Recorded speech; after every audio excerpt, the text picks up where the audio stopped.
Upcoming ప్రోమోలో కాంచన ఇంటిని రెండు భాగాలుగా వేరు చేస్తున్నట్లుగా ఇంటి మధ్య భాగంలో ఒక బోర్డర్ లాగా పెడుతూ ఉంటుంది. అప్పుడే అక్కడికి వచ్చిన శరణ్య, ప్రీతి ఏంటిలా చేస్తుంది దామిని అని అనుకుంటూ ఉంటారు. తర్వాత ఏంటిది అని అడుగుతూ ఉంటే శరణ్ దగ్గరికి వచ్చిన దామిని ఇక నుంచి మీ ఇల్లు మీది, మా ఇల్లు మాది అని అనేసరికి శరణ్య ఒక్కసారిగా షాక్ అవుతుంది. అప్పుడు కోపంతో శరణ్య, దామిని నువ్వు చాలా పెద్ద తప్పు చేస్తున్నావు. ఇన్ని రోజులుగా దేవాలయంలో ఉన్న ఈ ఇంటిని నువ్వు రెండు ముక్కలుగా చెయ్యాలని చూడకు.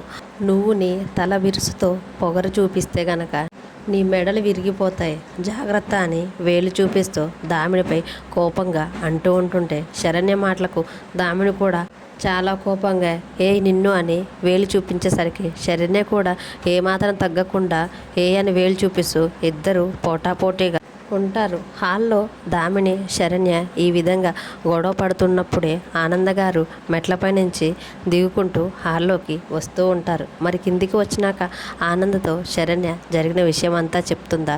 ఒకవేళ దామిని నిజంగానే ఇంటిని రెండు భాగాలుగా చేయాలనుకున్న తన ఆలోచనని ఆనంద ఎలా తిప్పికొడుతుందో, తనకి ఎలా నచ్చజెప్తుందో ఈరోజు ఎపిసోడ్లో చూద్దాం. ఈ వీడియో కనుక మీకు నచ్చితే ప్లీజ్ లైక్ చేసి మన ఛానల్ని సబ్స్క్రైబ్ చేసుకోండి. Thanks for watching.